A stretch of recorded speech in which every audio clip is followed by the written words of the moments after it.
Hello, everyone. Welcome back to another episode with the Crime and Coffee Couple. My name's Allison. And my name's Mike. Hello, Mike. Hey, Alejandro, how are you? I'm doing all right. How are you? That's not her actual name. It's Allison is her full name, just so you know. Just so there, in case any new listeners and everything, it's Allison. Alejandro. I'm good. I'm really good. I'm feeling ready to go. I'm, good, nice morning here. Beautiful morning in Tampa, Florida. And just excited to be here and with you and all the listeners. So thanks. Absolutely. Yeah. We're a couple. Every single Sunday we come out with a brand new episode. We've been married over 20 years now, right? And it'll be 24 this year. Dating since 1996. So, actually, this case takes place in 1996. Wow, how about that? So that's a long time. We're very, very old, I would say. Are you tired of me yet? No, I don't think so. I'm not right now. The second it could change at any minute. Who knows? But every single Sunday, and I have no idea what she's going to talk about. So it's something I dive into. And we used to say like I hate true crime.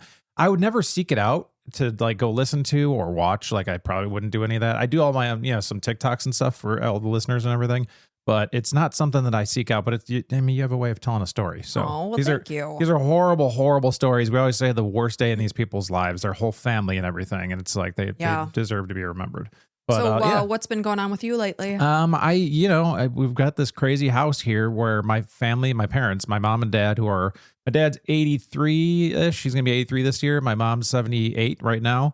And they're in from Chicago for like 3 weeks. So it was actually almost 4. Oh my gosh. So they are a little challenged. We love them. God love them. And they listen to our podcast. Well, at least my mom does, I think. My dad's trying to, God bless him. He wants to tell everybody about our podcast. He's like, how do I tell my friends about your radio station? And we're like, it's not radio, but you could say Crime and Coffee Couple. And like they live in the 55 and over community. So they're just hanging out with a bunch of 70 and 80-year-olds. So if one of you are listening to this at some point, some like magical miracle, then welcome to the show. But he wants to make business cards. Well, he's proud of his son. Yeah, and daughter-in-law. And he wants to, I was like, well, maybe we can put a QR code on the business card. I was like, I don't know if, like, my dad doesn't really know how to scan QR codes. I'm like, it's just like you're taking a picture and then a link pops up. Yeah, and it's not because of, like, they're stupid or anything. No, they just didn't grow up with technology, so it seems like a foreign concept. Yeah, so where I'm just like, I'll just make you some business cards and just have them type it into Google if they know what that is, and then, we'll see where they go. Oh, it's just never a dull moment. And we had that flood in our house at the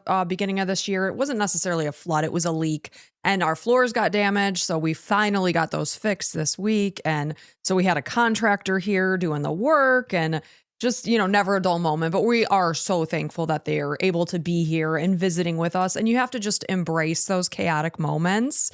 And, sometimes when you have PMS and your mother-in-law spills 44 ounces of sticky swig in your kitchen for the second time.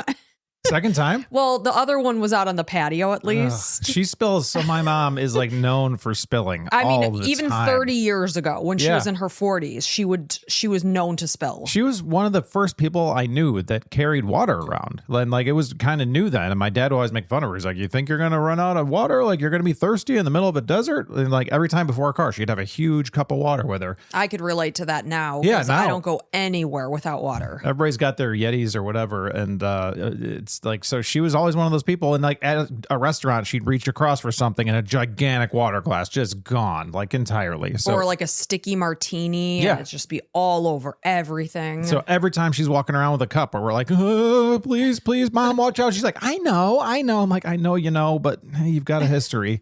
And I heard it as in the office. I was working like right over here the other day, and I hear I was like, oh. I mean, a flood, and mango chunks are scattered across the kitchen floor. And that's the worst, the stickiness. Yeah. Like if it's water, it's fine. It's like anything sticky. Like wipe it up, it's fine. But actually it cleaned up pretty well, and I just did a quick mop. I was expecting residual sticking. Yeah. It hasn't happened. And I'll tell you, from my vantage point, you didn't sound too annoyed. So I am PMSing. I'm going to admit to that. Yes. So I took a deep breath inside, and I was like, okay, this is just spilled drink. There could be worse things happening in life. You have to, it's all about perspective and taking a step back and being like, is this really a big deal? And most of the time, it's really not. Right. I mean, you can always say things could be worse, right? But that doesn't necessarily make the moment that feel much better. It kind of diminishes a person's feelings when you're like, well, it could be worse. It's like, F off. I'm upset right now. The example I always think of is when little kids don't want to eat something. You're like, well, there's people starving. It's like, they don't care about the people starving. I mean, they care, right? But it's like, they're not thinking about that at that moment in time when they're looking at their peas thinking, I don't like peas. Yeah, you're not meeting them where they are. You're like bringing up something that doesn't even enter their brain. Yeah, and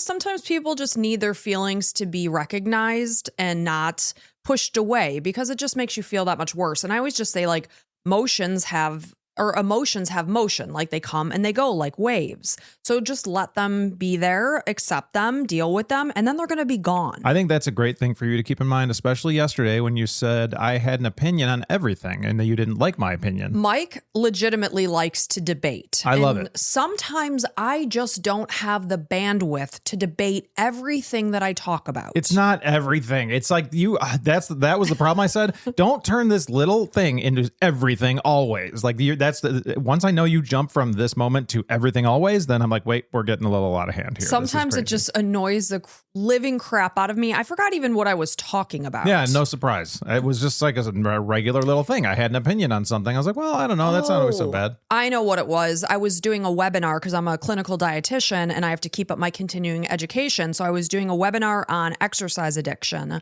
And we were talking about, or they were talking about, I should say, Eminem had developed. He said he has a very addictive personality just as a whole. So he got addicted to running to the detriment of his body. He was losing weight rapidly, injuring himself. And I was saying, it kind of reminds me of when we were on our 4-night cruise. And it was like 8 p.m. on the last night of the cruise. And you could see people just running on a treadmill. And that to me kind of says exercise addiction, because unless you're training for a marathon and you got to get that training session in, or perhaps you're going to be in a fitness competition and you have to get in, like on a Sunday night on a cruise at 8 p.m. when there's live shows happening and you could be connecting with the family you're traveling with and you're on a treadmill with headphones on in a gym. That to me speaks to maybe it's an unhealthy relationship with exercise. Yeah. And Mike's like, wow. How about I say what I was actually saying? Because we all know Allison lies. So what I was saying was, when I was working out, a lot of heavy lifting, like I was 4 or 5 times a week of heavy lifting. Now I just do like 3 days a week and sometimes 2, sometimes 1. And I was addicted to it. When we went on vacation, I felt, oh my God, I have to go work out. Like I just felt in my brain, I got to go push some heavy metal, right? And I got that piece a little bit, but they're so addicted. Allison's thing is at 8 o'clock, like you should be at a show or something, not necessarily running. But I'm going to remind you of last week, maybe, or a few weeks ago, where we said, don't yuck other people's yum, right? I'm just having an opinion on something. It doesn't mean I can't see 2 sides of a story. Yesterday, you did not see 2 sides of a story because of what's going on. I was just literally, we were sitting in the office together and I was just mentioning it to Mike. And of course, he's like, well, on the other hand, and I'm like, I'm listening to a webinar doing true crime research. I don't want to sit here and have a debate with you. This is why I can talk about almost anything because I'm open-minded. So he's open-minded, guys. I want to see what the other side of things are. So I always try to look at, I one time I asked ChatGPT, what's my like worst thing about me or something, my I don't know, some sin, not sin, but something that is going to get me. And they something that's super annoying. Yeah, they say you always look at 2 sides. Well, I appreciate that because you should be open-minded to life. But sometimes I just don't want to have a motherfucking debate. Well, what's the saying or whatever? These really smart people are like, if your mind can't be changed, and like, then you're kind of an idiot. I would agree with that you should be open to change because we don't always know everything. If new facts are brought to your attention, and you should be open to your mind should be able to be changed. Anything, always. Like it shouldn't just be like, because if you're so closed-minded and closed off, it's like you're done with that. It's kind of sad. I always like the statement, stay curious, because you should stay curious because life has so many beautiful things to offer. And my dad is somebody that is like, I don't like that. It's like, okay, you don't like that. And once he says, I don't like that, you are not going to get him to change. He's going to be watching this too, just so you know. Well, Dad, I love you, but he has a very strong personality about certain things. Right now he's saying like, no, I like everything. Come on. And he sounds like that. He's like, hey, he thinks that about like the Olive Garden specifically. I don't like that. It's like, well, maybe you'd like the soup and the breadsticks. Maybe give it a try. Maybe your tastes have changed over the years. Here's how he answers the phone. Hello. But Dad, we love you. We love you big time. We love all of our elderly parents. All of them. God love them. Yeah. And we're happy that we're able to spend this time with them because we lost my mom in 2025. And, that just goes to knock you that you need to spend time with the people you love because time doesn't stretch on forever. Yeah, you never know. Yeah. So on that note, we're kind of tail spinning off into the abyss here. We should probably get back on track. Are you ready to dive into this very dark and hot cup of coffee? Yep. All right, so this is a listener suggestion from Kim, and this is the murder of Karyn Slover. So at about 10 p.m. on Friday, September 27th, 1996, an officer came upon a suspicious car, and he found it left abandoned on the westbound side of I-72. So we're over here in 1996, and we're near the Pima County line in central Illinois. This is about 40 miles northeast of Decatur, Illinois. So it was a very suspicious scene for this officer. Something immediately did not sit right with him. The engine of this 1992 black Pontiac Bonneville was running, and the driver's side door was wide open. The headlights, the dome lights, as well as the tail lights were on, but the driver wasn't there on the scene. And there were fast food bags kind of strewn across the car, mostly on the passenger seat. There were other items, including a woman's black purse. It was sitting on the floor with some chunks of what looked to be like cement or cinders that were scattered about. So when the officer is trying to figure out who this car might belong to, he started by looking inside this purse that was sitting there, and he found the driver's license that belonged to 23-year-old Karyn Slover.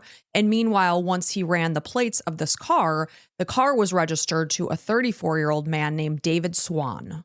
So when the officer contacted David Swan, he confirmed that yes, he was the owner of the car, but that late afternoon, he had lent his car to his girlfriend, Karyn Slover. And of course, that matches the identification inside the purse.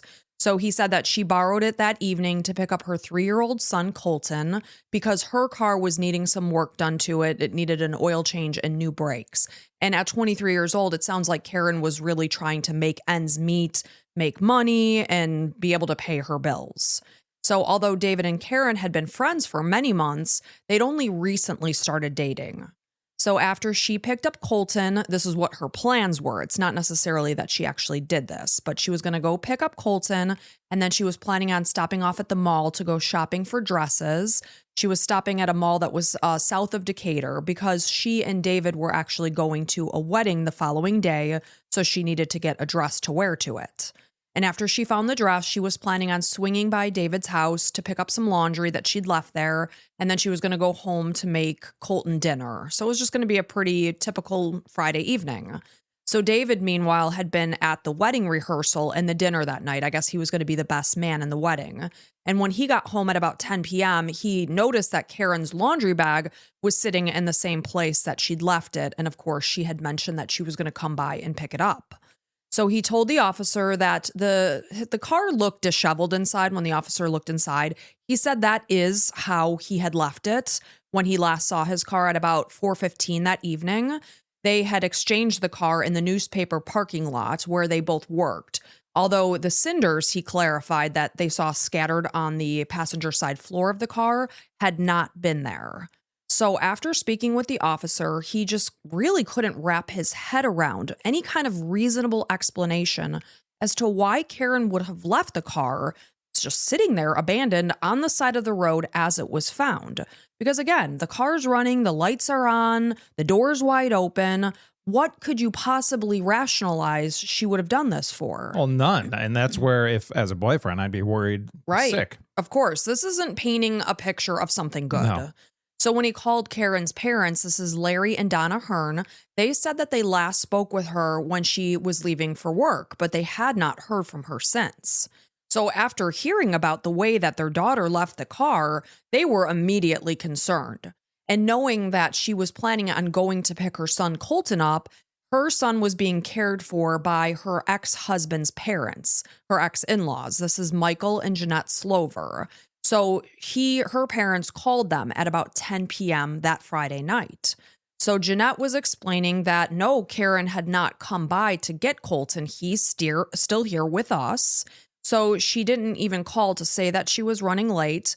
I will tell you that she normally did pick her son up between 5 to 6 p.m., but Jeanette did indicate that Karyn was often running late, and sometimes Colton did spend the night with them.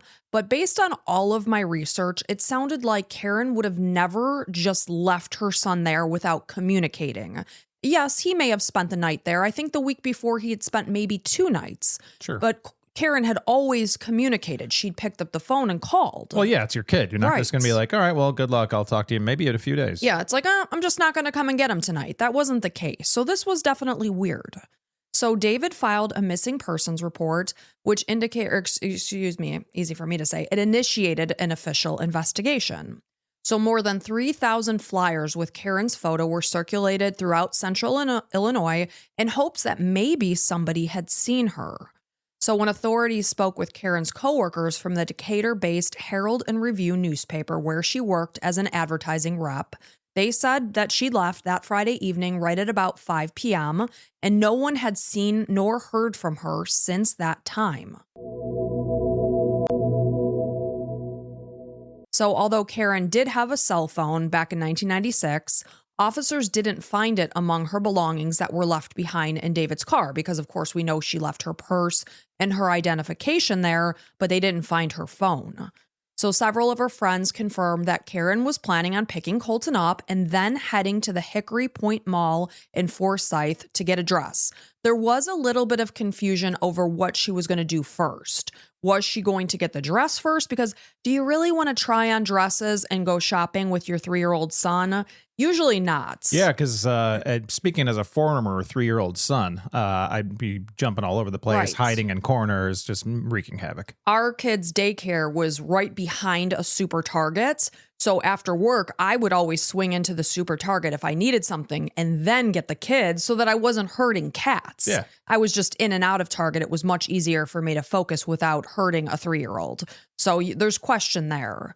So those who knew her were very concerned, and they began searching the area around the highway where David's car had been found abandoned. And we're talking about rural central Illinois. There's a lot of cornfields and things like that here. Outside of like Chicago, like Illinois is cornfields and farms. For like, days, just flat land. Yeah. And it is the most boring drive you will ever make because I have made that countless times from where we live in the suburbs of Chicago, or lived, I should say, down to Florida because my parents had a condo here.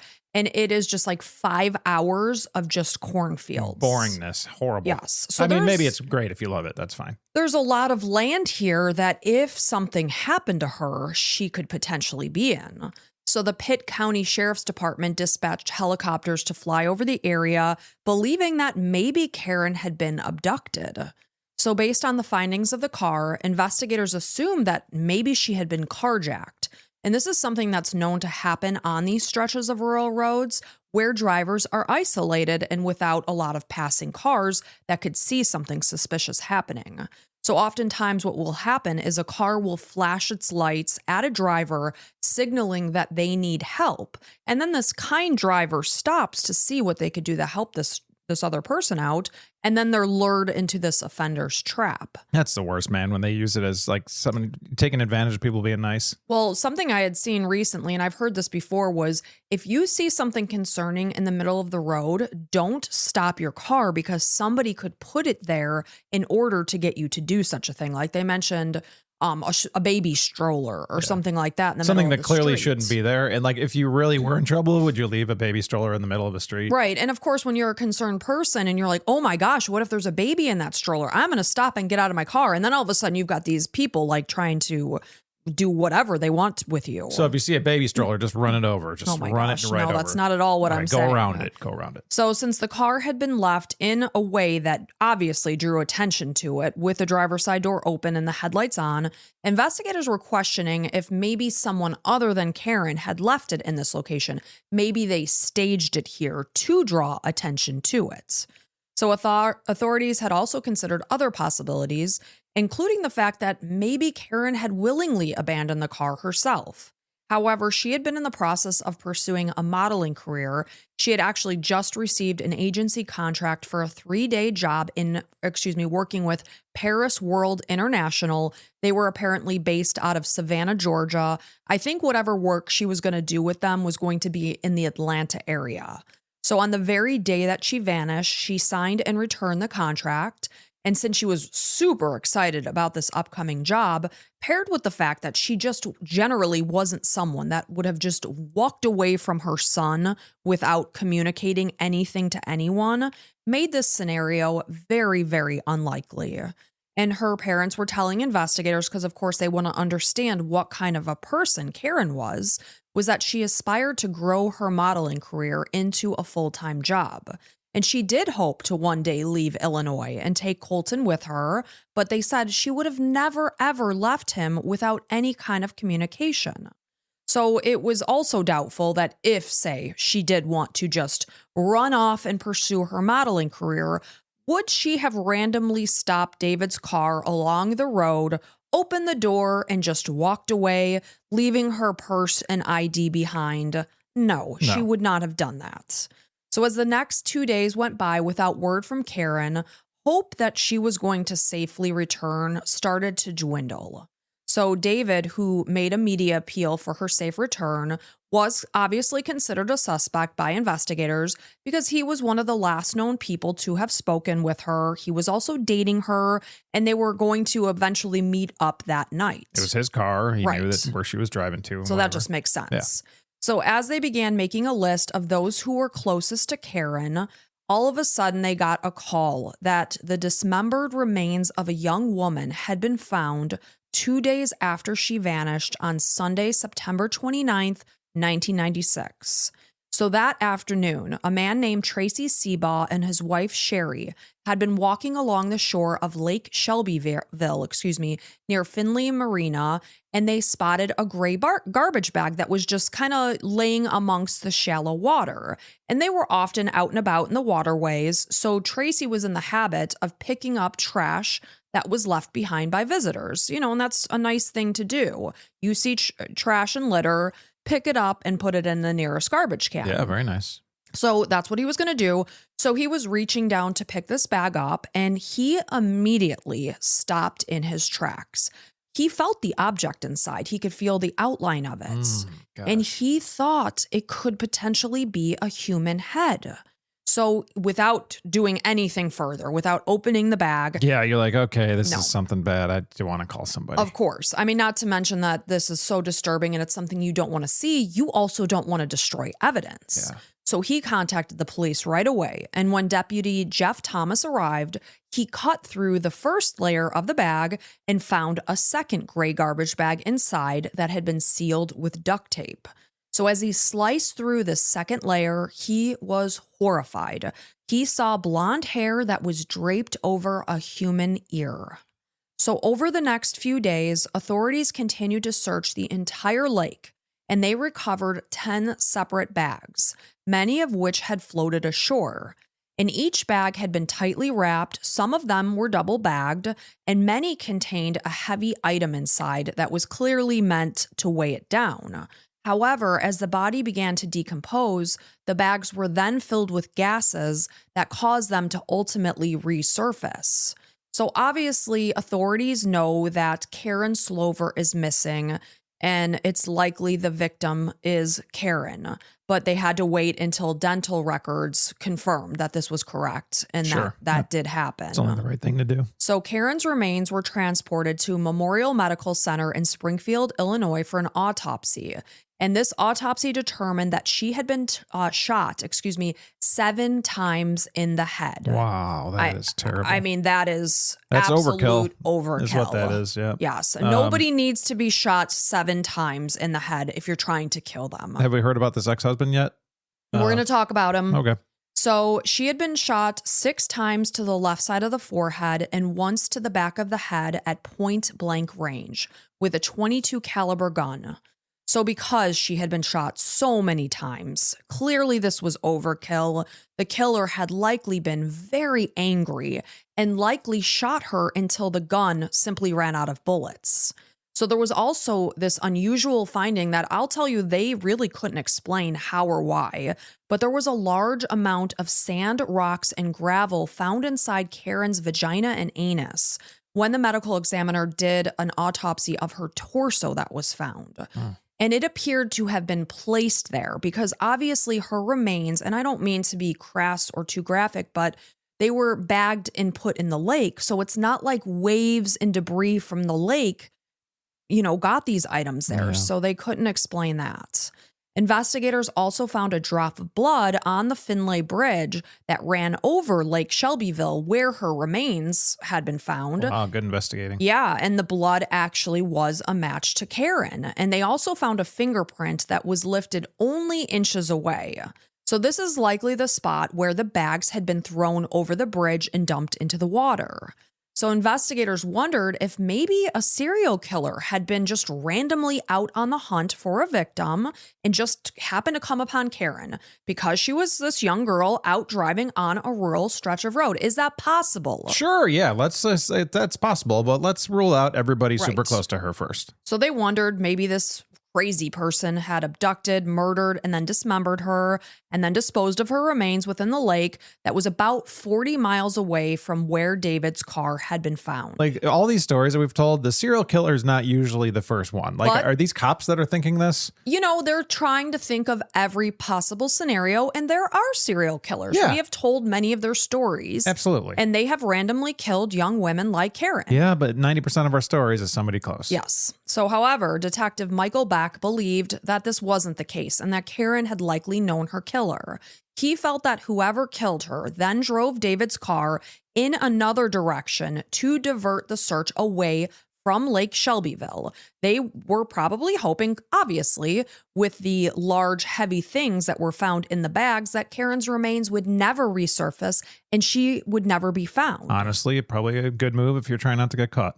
So the staging of the crime and this dismemberment of Karyn's body made it less likely to be a random attack, because I don't think a serial killer would have done that. I mean, depends on the serial killer. But Sure, and what their MO is. So an 8-member task force was assembled that consisted of representatives from 5 area agencies. They began combing over Karyn's background. They wanted to know what her life looked like. Who did she spend time with? Who did she know? So they listened to rumors about a messy divorce that she'd gone through, an angry ex-boyfriend, as well as this creepy newspaper customer who had been acting strangely. So there were some options there of people that were close to Karyn that could potentially be involved. it's kind of like watching an episode of CSI or something. It's just like, okay, well, these are our 3 suspects. Let's get after them. Yeah. So according to investigators, although David had been at the rehearsal dinner and then the rehearsal itself on that Friday night, there was a 45-minute gap of time that his whereabouts couldn't be accounted for between the 2 events. So investigators were also aware that he did have a criminal record, and it was kind of concerning. I That mean, hurts him, when I yeah. say kind of concerning, it was concerning. What kind of stuff? I'm sure you're gonna tell So us. one of the things was including impersonating a police officer, which in and of itself is kind of strange. Have Yeah. you ever impersonated being a police officer? Because I haven't. I haven't been caught at it. No. Okay. Because I've never seen like a badge or a uniform or anything. Yeah, that's part of the whole game. So the thing that I'm talking about that's very concerning, though, is he had broken into his estranged wife's apartment 5 years earlier in 1991. And during this incident, That's not a good look. It's not a good look. it's not at all, and it was violent. Oof. He was armed with a .22 caliber handgun, and that's what was used to kill Karyn. Okay, so we're talking about David right now, the current We're talking boyfriend. about the boyfriend who lent Karyn the car, David Yeah. Swan. So he has these on. This is a bad look. I mean, if I'm a cop, I'm like, this is 90% Right. the guy who So, did it. of course, you're hearing all of this, and then you have to see, okay, where were you, David, when this Yeah. happened? And it has an open window. So he breaks into his ex-wife's apartment or wherever she was living with this .22 caliber handgun, and he struck her 4 to 5 times. He also threatened to kill her while holding a gun against her head. Oh my God, if my daughter ever dates somebody who's been responsible for something like this, I'm going to be very upset. So according to court records, David pleaded guilty to aggravated battery, and he was sentenced to probation in regards to this case. Probation? He broke into his ex-wife's home, struck her 4 to 5 times, held a gun against her head, and told her she was going to die. Like pistol whipping, that should be jail time. What do you think? 5 years minimum? I mean, that's very concerning. It's a very violent individual. That woman probably thought she was going to die that night. Yeah, it's lucky she didn't. So although he seemed very concerned when Karyn went missing, investigators knew he could just be putting on an act. Yeah. So when authorities came to David's house with a search warrant about a week after Karyn vanished, he just voluntarily allowed them to come inside. He's like, do whatever you need to do. So obviously, had he murdered and or dismembered her at that location, they would have expected to find blood evidence to prove this. They did not. So after 4 hours of interrogation, and why it took 4 hours, I don't know, he suddenly mentioned that, that 45-minute gap of time between the dinner and the rehearsal, I stopped at an ATM. And police verified this. They clearly saw his car at this ATM. I don't know if it's because we're true crime people or not, but like this is the first thing you bring up. It's like you try to think, can anything prove that I was not there? Right. You know, like whether it's a gas station or an ATM or whatever. If you had to stop and poop, say it. Right. And or anything like you're cheating on somebody. Like that's the spot. Okay. Yeah. Unfortunately, what an idiot. But regardless, this did clear him because it was enough to say he was elsewhere at the time that Karyn was murdered. He was no longer a suspect in this case. And really quick, I normally am very respectful of people, but guys that pistol whip their girlfriends, I can't. I understand that. So Karyn had met, now we're going to wrap around here, to her ex-husband, Michael Slover Jr., while they were attending the same community college. So they were married in 1993 when she was 3 months pregnant. So it sounds like she got pregnant and that kind of pushed them quicker into getting a shotgun wedding.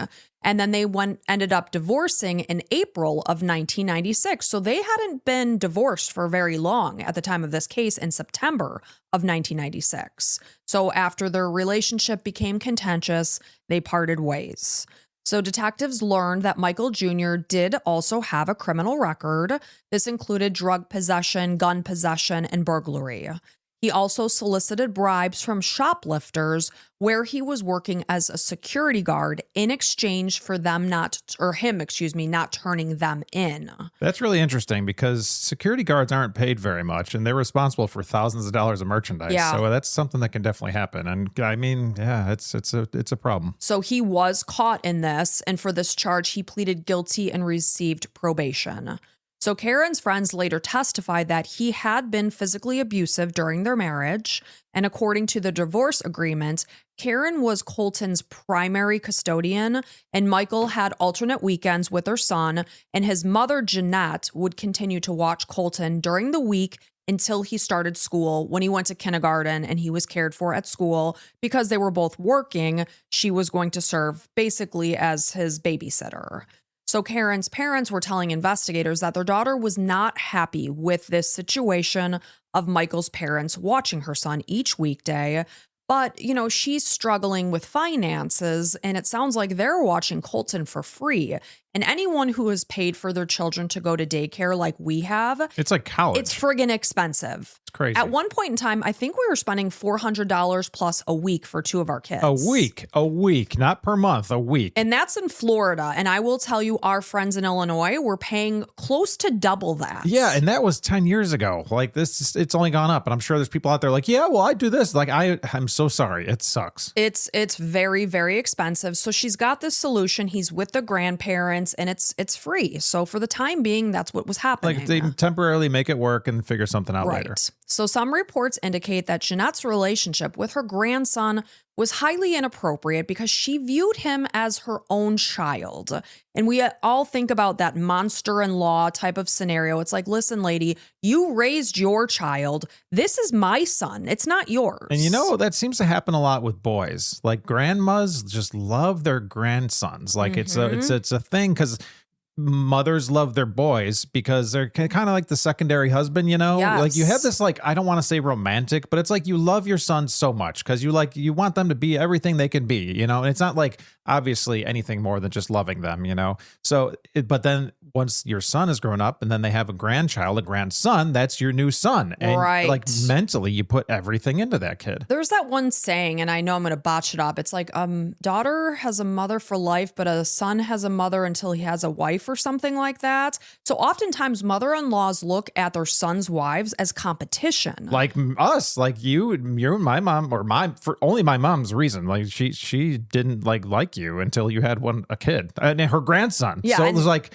once you had a grandson, she's like, oh, you are okay in my book. She didn't say that outwardly. It's just like it was something there. Yeah. And Mike's mom and I were super, super close. She's like my mom. So, but she really was a little cold to me until we did have a son. Yeah. So I will tell you, though, that it was inappropriate, that whether or not this is true, I can't say for sure, but some have said that she even attempted to breastfeed him. Oh. Okay, well, if you didn't just have a baby, your body's not producing milk, okay? I've heard if you suck That's enough. That's what they say. Like, you can actually trick your body into starting to produce milk if you continue to have nipple stimulation. And how this I got podcast...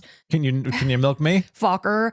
So that was Focker. Focker from Meet the Parents. Gaylord Focker. You can't just throw that out there and not give what it's If from. you've seen Meet the Parents, Robert De Niro says, I've got nipples. Can you milk me, Focker? So, whether or not that's true, if it is true, that's really concerning. So when Karyn would pick Colton up from the Slovers, she would sometimes have to pry him away from Jeanette. And according to an ex-boyfriend, Jeanette had told her grandson, one day you'll be all mine. Oh. It's like, lady, you raised your children. She had a son and a daughter. Creepy it's like, as hell. Now this is Karyn's child, okay? It's not yours. Now give me back my fucking son. All right. Lunatic. So in the meantime, the newspaper where Karyn worked offered a $10,000 reward for any information that could lead to an arrest, while police were continuing to focus on potential suspects. In addition to David and Michael Slover Jr., they also spoke with her two ex-boyfriends, Brian Maxley and Dale Lucas. But once they established that they had clear-cut alibis that could be proven, they were cleared from suspects in the case. So within days of Karyn's murder, investigators also started receiving tips about three other men, Timothy Roach, Joshua White, and another man that was not named. He was either JF or JS. And they accused these three men of being responsible for murdering Karyn. And apparently the tips included details that were consistent with the gruesome way that she was killed. I'm always curious, like, even if they're not, like, especially if they're not responsible, how'd they get these details? That's the thing. And, you got to wonder, like, did something get leaked in the media? Yeah. So on the same day that her body was found, this is September 29th, Timothy Roach and Joshua White were involved in this incident that involved a stolen car. And they apparently fled from police and actually ran the officer over, causing him serious bodily harm. So the car they drove, as well as the hotel that they were staying in over the weekend of Karyn's murder, was searched. There was nothing found in those two places compared to the evidence that was a match. So because of that, they couldn't tie these people to Karyn's murder. So Karyn's body had likely been dismembered with a power saw and then wrapped in plastic bags. And, it's like, I'm talking about this human being, this 23-year-old girl who was working hard to support herself and her son. She had a 3-year-old little boy. She had parents who loved her. And I don't want you to think that I'm saying this, carelessly or without care for this girl, because this is horrible, horrible things that happened to her. Yeah, you're doing the right thing. Like in the news, it's such small little clippets, but fortunately, we can talk about these things over an extended period of time, and it's not just like, oh, some girls was buzzsawed. Like that's absolutely heartbreakingly horrible. This is a person that existed, and she was loved, and she lived a life, and someone shot her 7 times in the head and used a freaking power saw and then threw her body parts into a lake like she was a piece of trash. Like what kind of sick MFer can do that to the mother of their child? In a garbage bag. Like that's what we do to garbage, not people. Right. So I just want you to know that I am not taking this lightly. So although the bags were free from fingerprints, having been potentially washed away in the lake, they had been taped closed with duct tape. So investigators found a number of hair strands that were attached to the tape that was determined to be not from a human, but from a dog. So there was also material found on the body parts of Karyn that indicated that she had been killed in an area with both tall grass and cinders. And that's important because it can paint a picture of where this happened. So after David's car was towed to a police garage, cinders were also found inside that could potentially point to where she had been killed. So dumb question. What are cinders? Cinders are, you could think of like cement or cinder blocks that have been crushed up. Yes. Okay. So picture like little cement blocks. I'm almost thinking like a path that has like this stuff like poured over it, right. That grainy material. Mm-hmm. So landowners along I-72 were asked to look at their property for signs of foul play. Did you see anything suspicious, something that could potentially look like blood? But investigators felt it was more likely that the killer had shot and dismembered Karyn either on their own property or the property of someone they knew and maybe they weren't there. So investigators from 3 counties drove all over a 450 square mile plots of land in hopes of finding blood evidence that would point to a crime scene, because we know that this would have been very bloody. So since some of the body parts remained missing, divers were continuing to search the lake. And while they were searching for other missing parts of Karyn's body, they were also searching for the murder weapon, the gun, thinking maybe the killer had also thrown it over the bridge when they had done so with these bags. But it's, just like the saw that was used to dismember her body, this gun has also never been found. So it wasn't long before investigators hit a dead end, as no additional suspects or evidence was coming to light. In March of 1998, this is a year and a half after Karyn was murdered, the body of another woman, this is a 63-year-old woman, was found floating in Lake Decatur, and her car had been moved across town. So in that way, they were similar cases. So it did naturally make some people question if maybe the same person could be involved. Maybe it was a serial killer. Maybe it was completely unrelated to Karyn. So, however, because the woman was much older, she had not been dismembered, authorities didn't believe that the 2 cases were connected. So the following year now, in 1999, Michael's sister, Mary Slover, adopted Colton and apparently moved with him and Michael to Tennessee. And it sounds like Karyn's parents weren't kept in the know that all of this was happening. That's so crazy. Like, you want to keep the mother as kind of the headquarters of it all. So it wasn't until January of 2000, over 3 years after Karyn's death, when an arrest was finally made. So back in 1998, investigators noticed broken concrete at Michael Sr.'s, this is Michael Jr.'s father, the, ex-father-in-law, this used car lot that he had in Mount Zion. It's called Miracle Motors. And it resembled the concrete blocks that had been used inside the bags to weigh down Karyn's remains, as well as the cinders that were found in David's car. So this isn't like one of the first places they checked? You would think. The hell's wrong with these? I don't know. Apparently not. So as the lot was searched, Richard Monroe, a forensic geologist, was brought in to examine the concrete to determine, do any of the edges match what was found with the body? He was able to determine that pieces that were recovered from the bags, as well as from David's car, were consistent in several ways with the concrete found at the lot of Miracle Motors. So they were not consistent with those found at the lake or at the bridge where Karyn's body was discovered. So it didn't come from that location. So investigators noted that Michael Sr. had circled some cars around a particular area of his lot at Miracle Motors, and he could have intentionally done so in order to conceal the blood evidence, the dismemberment process. Now, this is years later. It was 1998 that they started to really look, and so obviously this is 2 years later. So an area was marked off within this lot that was a more intensive excavation was going to happen. So this crew was planning to remove 4 inches of topsoil, and they were going to sift through 5,000 square foot lot, grid by grid. Then a snowstorm blows through during this process, so they brought in snow melting equipment, they set up tents to protect the sifting process, and they continued on. So the team collected 65-gallon buckets of dirt. So it then took them 6 months to clearly and carefully process. They were like sifting through buckets and buckets and buckets. When you say quantity 60, 5-gallon buckets, yes, or 65 buckets? 60, 5-gallon buckets. Okay, that's really small. Carefully Carefully sifting through so that if they find something, they're not going to miss it. So through their search, they did come across some things. A button that was marked with authentic Paris Sport Club jeans, as well as rivets that belonged to the jeans. Okay, Paris Sport Club, the place that she belonged to, it stood out to me. No, not the same as the modeling agency. This is an entirely different brand of jeans. Got it.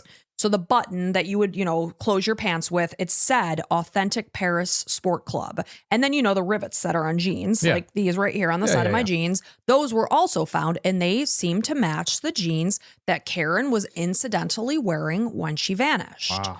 They also recovered 2 cloth-covered buttons from a white shirt. And when analyzed under a microscope, experts determined that the fabric that was wrapped around the buttons matched the fabric from the shirt that Karyn had been wearing when she disappeared. Wow, that's pretty deep investigation. That's good. So with this evidence, a search warrant was obtained for Michael's parents' home, and Jeanette Slover was said to be very, very combative as officers arrived. It's like, lady, we have a legal document, and we're coming in here. Very combative is good news for us. It means you're hiding something, you piece of garbage. So she allegedly threatened to hit a detective. And here's my thing. All right, picture the situation. Your parents, your son has a child, he gets divorced, and you're watching your grandson, and you have zero to do with this crime. Would you be combative if officers showed up? I mean, no, and I wouldn't. Especially if I was trying to milk myself so I can create lactation in my breasts at 60 years old. Okay, Jeanette, hook yourself back up to the pump. Yeah. Okay, go sit in the corner and pump yourself. But I wouldn't be combative if I had zero to do with what happened to my ex-daughter-in-law. Right. So, and especially there's like legal documents that we have a search warrant. You can't do anything about it. We're coming in regardless. Yeah. And like I said, she even threatened to hit a detective. Oh, I wish she would have. So police found a collection of firearms at the house, while Michael Slover Sr. admitted that one of them was missing, and it was a .22 caliber gun. Oh. But as much as he knew the details of all of his guns, he recalled very, very little about this particular gun. So interesting. So after Karyn's murder, Michael Jr. provided a 3-page handwritten account about his whereabouts for that day. Obviously, they were looking at everyone close to Karyn. He was at the top of the list alongside David. He had provided an alibi, hence he was cleared from the case. So he started his security job at a local Cub Foods grocery store. Remember Cub Foods? I do, yeah. So he started at about 12:30 p.m. and then went to a job at as a martial arts instructor. And then he ended his day at 2 a.m. after working a third job as a bouncer at a local bar called Ronnie's. So when detectives are reviewing his alibi in 2000, they found it to be suspiciously detailed, oddly so. So he was able to recall every item that he ate at a restaurant that evening, who he visited with, exactly how much he paid for his dinner. He also called Karyn the day before she left work, and according to a coworker who was able to overhear this conversation, they said that her mood immediately shifted when, before that phone rang, she was excited about her upcoming modeling job, and when she hung that phone up, she was pissed off. So something bad happened. Some kind of bad conversation. It wasn't a good conversation. Yeah.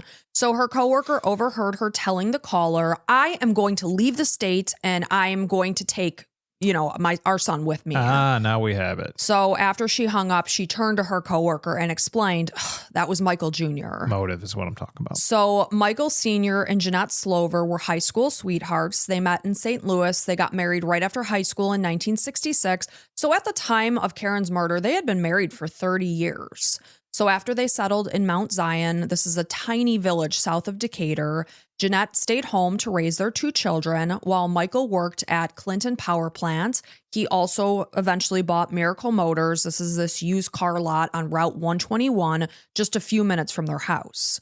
So although they had provided interviews with investigators, of course, after Karyn's death, they discussed their whereabouts on that Friday night, but it was one of those alibis that only the 2 of them could corroborate. Independently, you couldn't prove it because you can't say, "Oh yeah, I was home watching TV." How can you prove that you were home watching TV? Yeah. So Michael Sr. indicated that he'd gone to his used car lot, after work, and then he came back home to watch TV. So they claimed to have last seen Karyn at 5:45 p.m. one day before she vanished. They had met up at a McDonald's to exchange Colton. Although Karyn normally picked Colton up sometime between 5 to 6 p.m., like I said, Jeanette said it wasn't unusual for her to be running late. So investigators began to believe that after Karyn threatened to leave the state and to take Colton with her, Michael Jr. called his parents and filled them in on their conversation. And feeling scared that they would no longer be able to see their grandson, they concocted a plan to kill Karyn when she arrived on Friday evening to pick her son up. Wow, good human beings. This is just their theory. Okay, got it. Based on the evidence that they found. That's what I was going to say. How do we know this? Right. So while the Slover home was being searched, Detective Mike Mannix noticed that they had 2 dogs. And of course, he immediately thought about the dog hair that was found attached to the duct tape on the bags that held Karyn's remains. Well, yeah, no kidding. Like, where's this 5 years ago or whatever? I know, they're in 2000 it's now, 2000, right? so it was about 4 years later. So when they took samples of the fur, it just so happened that a detective in another state was examining evidence from a dog in a murder case. This was actually the first criminal case using DNA analysis of a dog. I looked it up and now it's way more routine to do so, which why wouldn't it be? Yeah, you know? Makes complete sense. So Detective Kevin O'Keefe was in the process of investigating the murders of a couple all across the country in Seattle. So this couple was killed and so was their dog. So after identifying 2 suspects, he believed that the blood on the clothing of one of these guys had come from the dog. So he contacted Dr. Joy Halverson. She's a veterinarian geneticist who verified pedigrees for the American Kennel Club. So for this Seattle case, she agreed to run the DNA test, and it was definitively a match to the blood seen on one of the suspects. The analysis ended up being thrown out during the appeals process, but regardless, both suspects were convicted in that crime. So Dr. Halverson is now agreeing to test the samples taken from the Slover's dogs in comparison to what was found attached to the duct tape that held Karyn's head specifically.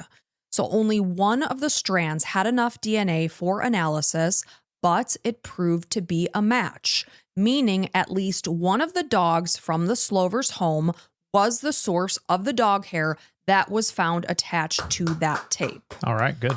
So the task force was convinced that the Slovers were responsible for Karyn's murder, but with three suspects between Michael Sr., Jeanette, and Michael Jr., it was unclear who actually pulled the trigger. So they also had no murder weapon. They didn't have the possible chainsaw that was utilized in the dismemberment. However, they did feel confident that they could prove that a crime took place at Miracle Motors and that between the murder, dismemberment, and the staging of the car, at some point, all 3 of them had played a role in one or all of those events. And so this way, if they can bring the case together enough, they can start saying to Karyn and Michael Sr. and Not Karyn, but Jeanette. Jeanette and Michael Sr. start saying, hey, so all 3 of you are going to jail, or if one of you takes the whole thing, then just one of you will go. So it's up to you if you want to be a good parent. If it was your son, you can take it all or whatever, or let your son take it. Right. So for 2 days, prosecutors presented their evidence to a grand jury, which resulted in the indictment and arrest of a then 29-year-old Michael Slover Jr., as well as both of his parents, 53-year-old Michael Sr. and 52-year-old Jeanette. This happened on January 27th, 2000. So they were each charged with first-degree murder, while both Michaels were also charged with attempting to conceal a crime. So Michael Sr. and Jeanette were arrested at their home.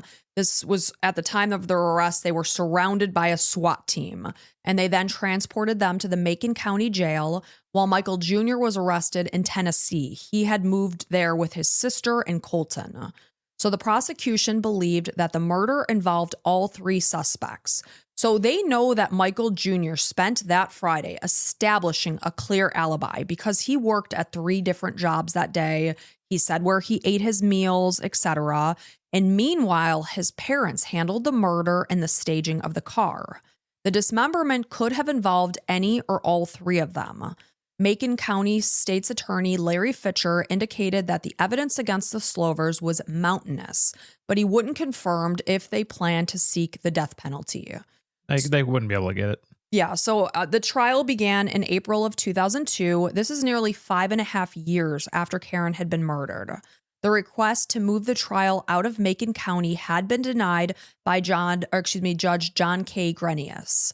There was great difficulty in selecting a jury, as when a sociologist surveyed 181 potential eligible jurors, more than 91% of them indicated that they had read and or heard about this case in the media. Such a small county, too. Right, it's small. So the prosecution presented evidence to suggest that Karyn had been planning to leave Illinois with Colton to start this new life following her divorce from Michael Jr. And fearful of losing contact in custody of Colton, the Slovers lured Karyn, out to the car lot. Because obviously the day before they exchanged Colton at McDonald's, but this time around they're like, come meet us at the car lot and we'll give you Colton there. And then this is when they shot her, dismembered her there. This is what caused the buttons from her blouse as well as her jeans to fall to the ground. So they utilized cement and cinders from their lot to weigh the bags down that contained her remains. And when they taped them closed, their dog's hair attached to it before they dumped the bags 40 miles away in Lake Shelbyville and then staged David's car along the highway. So prosecutors claim that there was evidence that the Slovers had been trying to prevent Karyn's parents, Larry and Donna Hearn, from having any visitation rights from Colton after her murder, which to me is outrageous. So after Karyn's death, Mary Slover had adopted him and moved him out to Tennessee with Michael Jr. without even notifying them, which just goes to show. Should be illegal. That I couldn't even believe that happened. So defense attorney Vigneri, who was representing them, he really wanted to make a point to find some kind of button expert. So he was scouring the internet for button collectors. And the point of this was that he hoped to find someone that would testify that the button found in the lot of Miracle Motors that was believed to be a match to the clothing that Karyn was wearing when she was murdered was very common and couldn't be definitively tied to her case. So the prosecution was claiming that only 10,000 pairs of the jeans with this particular button had been manufactured, while he was claiming that over 200,000 had been made. Well, which is it though? Yeah, 10,000 is still a lot. Yeah, but we're in central Illinois here. Like, where were they distributed? Who knows? All over America, yeah. So although Michael Jr. had been working on the Friday of Karyn's murder, he called his parents 12 times that weekend, and investigators were certain that he was involved in planning of the murder as well as the cover-up. They theorized that his sister Mary had maybe watched Colton while her parents were disposing of Karyn's remains. That's what I was wondering. Who's watching the kid? Right. So coworkers of Mary Slover testified that she had made statements that she wished Karyn would die because she felt like she was this unfit mother. According to the Pentagraph, she even admitted to a grand jury that she hoped that skin cancer would eat Karyn's face off. Like, that's sick. Yeah. This is Mary or Jeanette saying this? This is Mary. Okay. So during their marriage, Michael Jr. had also allegedly threatened that if she ever left him, she would never see their son ever again. What a horrible, horrible relationship. So Michael Slover Sr. had been able to describe his collection of firearms in great detail, minus this .22 caliber handgun that incidentally matched the type of bullet that was used to kill Karyn. Yeah, I tell you what, I know every single gun. For some reason, that one just doesn't pop into my memory. So based on Colton's sessions with a psychiatrist, prosecutors believe that the young boy had been in the building where his mother's body had been dismembered while the dismemberment was happening. I don't know what he said, but that's what they took from it. Although he had been too young to understand what was going on, it had deeply affected him. So meanwhile, defense attorney Joe Vigneri argued that neither of the cinders nor the dog hair could be proven that they were guilty of Karyn's murder.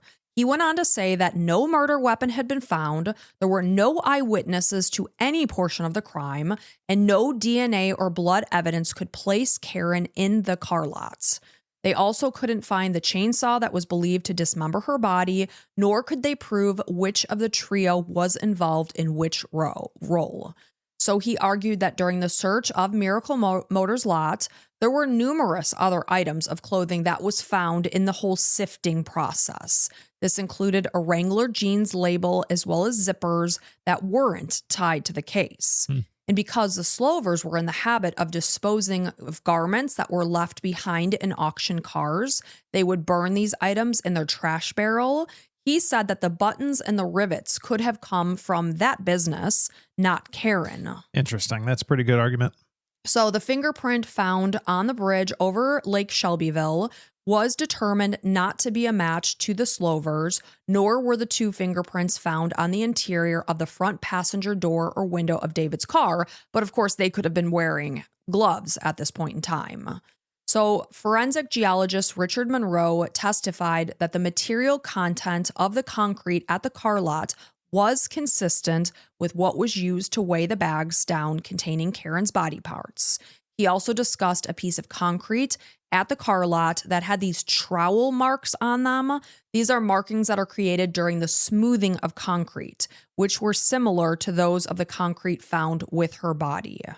So the DNA evidence from their dog that was presented by Dr. Joy Helverson was a first for the state of Illinois and only the fifth in the country. That might be the most damning thing. Mm-hmm. I mean, that is, absolutely. That's the only thing that connects them to that bag. So the likelihood that the hair had come from another dog was 1 in 56,000, while she concluded that it was highly unlikely that the hair had come from any dog other than the one that was owned by the Slovers. So defense attorney Vigneri argued that this evidence was not solid science. There was also the idea that the hair could have gotten onto the duct tape after it was transferred from either Karyn or her son, since the Slovers had cared for him, while Karyn was at work. Yeah, that's a little far-fetched. So he also argued that the button from the shirt and the button from her jeans could have been planted in the car lot while it was unsecured in hopes of framing the Slovers. Unless you can find, like we've had a story before where this police, not this one, but that particular police department was known for that in the past. So unless they had evidence of something like that happening before, then that could be thrown out too. However, the prosecution argued that someone trying to frame them would have likely made these items far more obvious because these people had only come upon them after like 6 months of sifting through all of this dirt.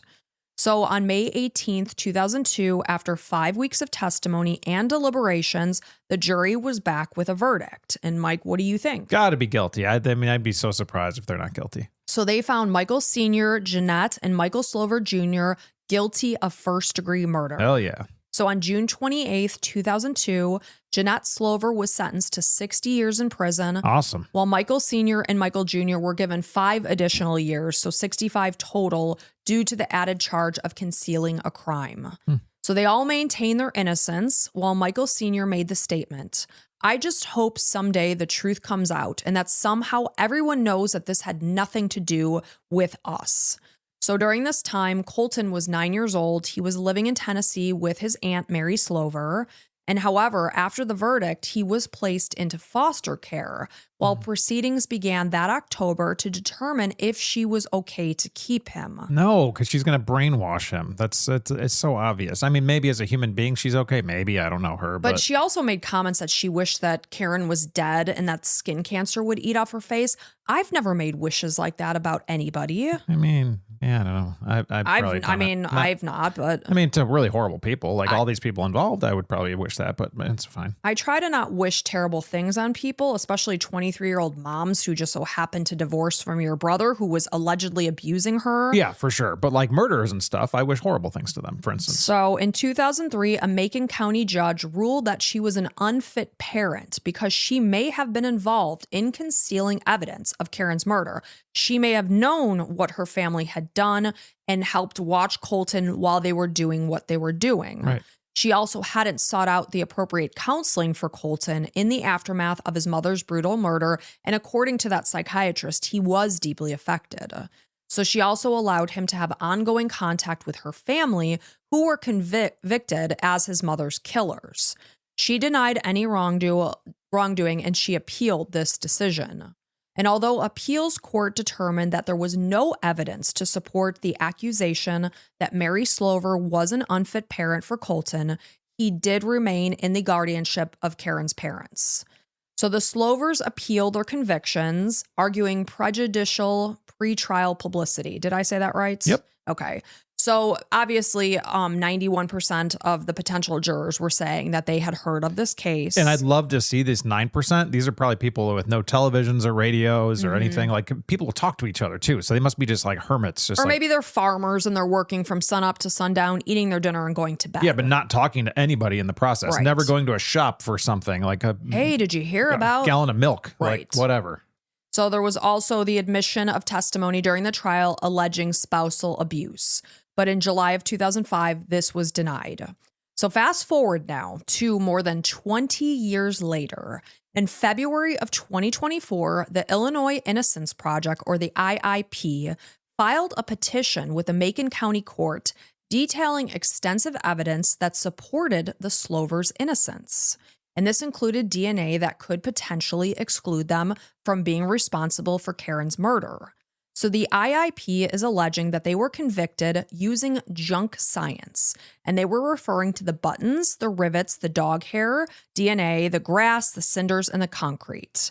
Forensic testing done between 2014 and 2024 apparently revealed 3 separate DNA profiles, 2 of which were found on the duct tape to seal the bags closed containing Karyn's remains, as well as 1 on the fingerprints found next to Karyn's blood that was located on the Lake Shelbyville Bridge. Apparently, 2 of these profiles are female and 1 is male. But you could say, did the fingerprint on the bridge just come from somebody Any walking? random person, You know? yeah. So they argued that potential material found under Karyn's fingernails had never been collected or analyzed. Very important. And that the law enforcement mishandled crucial pieces of evidence, including not labeling what body parts were in which bag. An officer also was said to have manually turned the key that had been found in the ignition of David's abandoned car, potentially destroying evidence. The IIP requested that the Illinois State Police, or ISP, submit these DNA profiles into CODIS in hopes that maybe they can find a true killer. But they have declined to do so for several years because obviously this was broached in 2024. So they argued potential contamination in the aftermath of the trial, questioning how the hell was this evidence even stored after the conclusion of the trial. Yeah. So in the meantime, Michael Slover Jr. was released on parole in March of 2024 after serving only 22 years of his 65-year sentence, as crimes committed before 1998 were under the old system with parole eligibility. So by 1998, 2 years after Karyn's murder, Illinois fully implemented what is known as truth in sentencing rules, where murderers have to serve 100% of their sentences. So he missed this by 2 years. He was able to only serve 22 years of his 65-year sentence. So Michael Slover Sr. died at 75 years old in prison on June 24th, 2022, even before the IIP picked up this case. And his wife, Jeanette Slover, died at 77 years old last year on January 8th, 2025, before she was able to be paroled. And from what I looked into, because I was like, well, why would, Jeanette have been left in prison and Michael Jr. paroled when he was given a 65-year sentence and she was given a 60-year sentence? Because he had a solid alibi on that Friday. Yep. So we know for sure that Michael Jr. didn't pull the trigger. His parents would have been the ones to do so. Yeah, I could see that. So regardless, both parents have died in prison.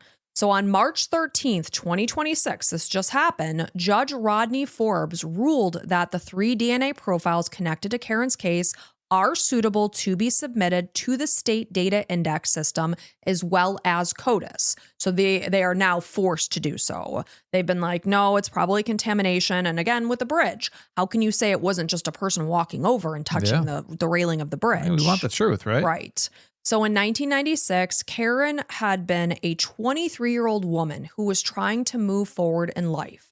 She was raising her son in the aftermath of her divorce. She was trying to make ends meet. And when she left for work on that Friday in September, she was heading out to pick up her son, run some errands, but she never made it, and her life ended in unimaginable violence. And although Michael Slover Jr. has since been released from prison and his parents have died behind bars, Karyn's case is now back in the spotlight, so many years later. This is 30 years now that have passed since she died.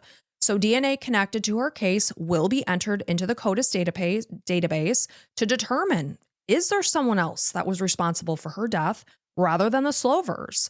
And that is the story of the murder of Karyn Slover. Really, really interesting story. I mean, there's possibilities all over the place. So I was looking at some Reddit opinions, I like to hear people's opinions on what do they think. I will tell you that the majority of people posting to Reddit believe that the Slovers are guilty. Yeah, especially with Michael Jr.'s very detailed account of everything he was doing. It was clear that he wanted a plan, that he was not part of it. Right. And remember all these things, because it's that's it. While it's definitely gets him off the hook, it's also a little damning. And then you got the whole dog hair stuff, contaminating and all that. I would love to hear, instead of 1 in 50,000 dogs, 1 in 50 million dogs. That'd be much better.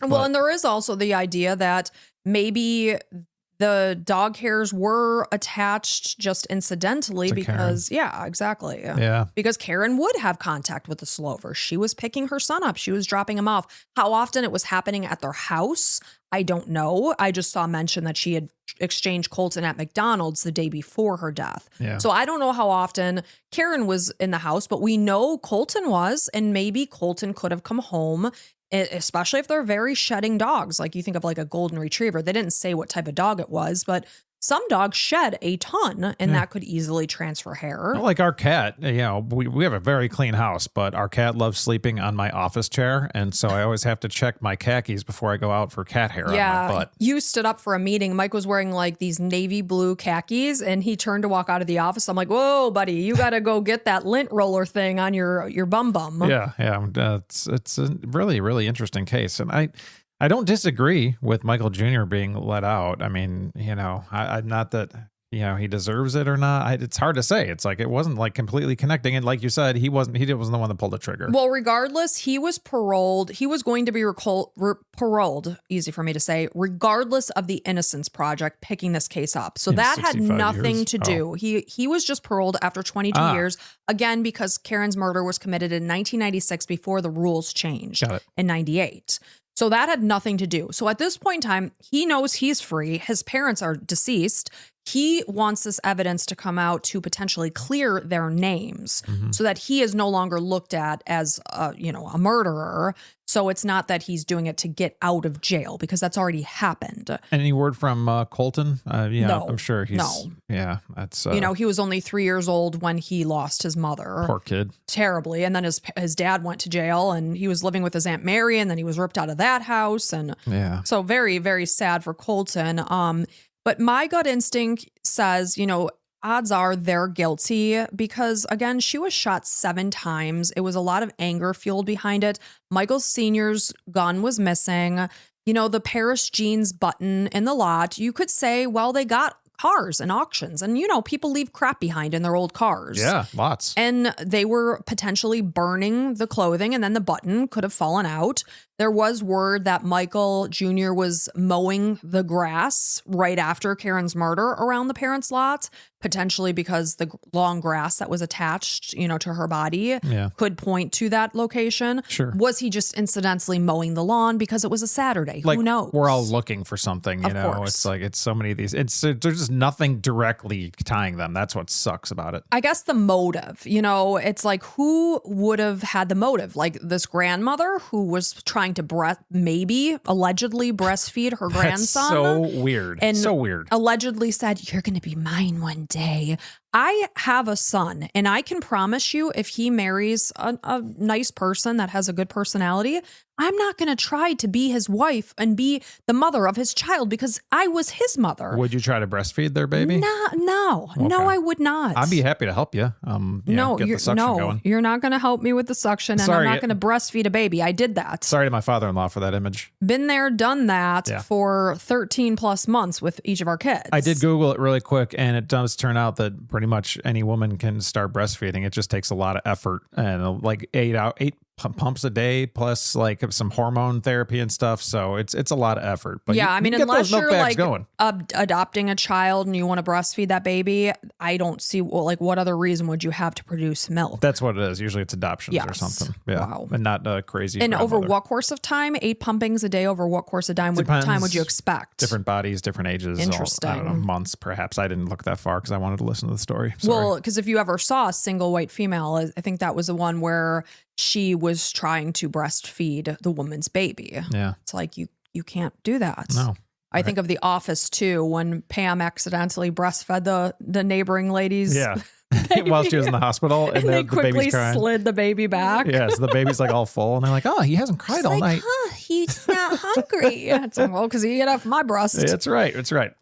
So just a really terrible case. But I guess my question to you is, what do you think? I hate cases like this where there's some question. Like the ones that are most just kind of they get to you the most is where it's like, okay, we got the evidence, we got the DNA, finally it came back, match, boom, we're done. I know. There's questions here, and that sucks. But it's the not motive, cut and dry. Yeah, the motive for sure. And it seems, I mean, you want to paint these people in a certain way. You got to realize that there's a lot of stories out there that are trying on purpose to paint everybody a certain way. And I can only go with the research I have. I don't know the Slovers. I've never met them. Maybe they're fine people. Probably I don't know. Probably not. But the fact that she was shot 7 times in the head, overkill. Like that's 6 more times than it takes to kill a person. Who do you picture doing it? This is all alleged. This is just, not It factual. would, to me, would make sense that Jeanette would be with Colton if, she was guilty of this murder.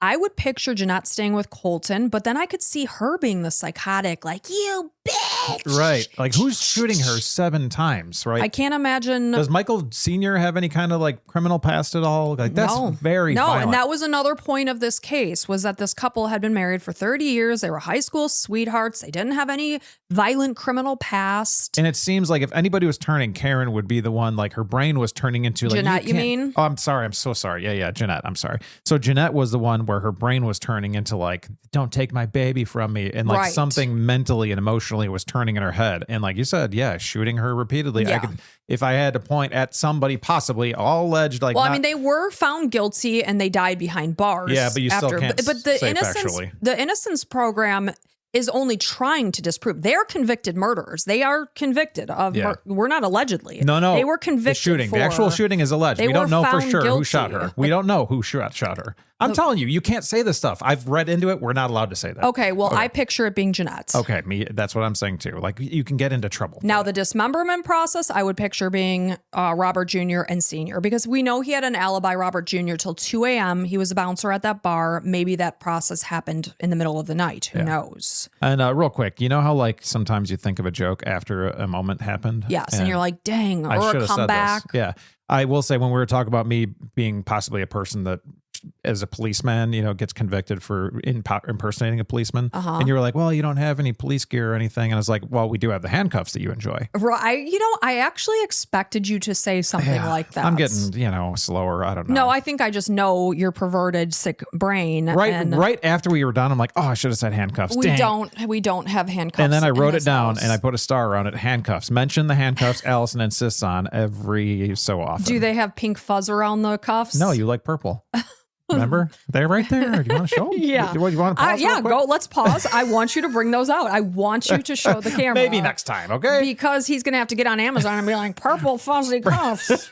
Send them immediately. Oh, that's another thing. Amazon. Expedited order. Yeah, Amazon would take care of us right away. They got us. Yeah. Okay. So on that note, we thank you guys so much for being here with us. And we are really, really trying to grow our YouTube channel. So if you want to see what our ugly mugs look like, head on over to YouTube. Please subscribe to us. Click the old subscribe button. Smash that like button, as the kids say. Please don't ever say that again. We would so appreciate it. Or if you'd head on over to Apple, send us a 5-star review. Or Spotify. Either wherever you're listening. Yeah. And we just appreciate you. We hope you guys are having a great week. Please stay safe. Take care of one another. And until next time. Bye. That was off. Yeah, that was off. Bye. I was so excited to get to it. My bad, bro.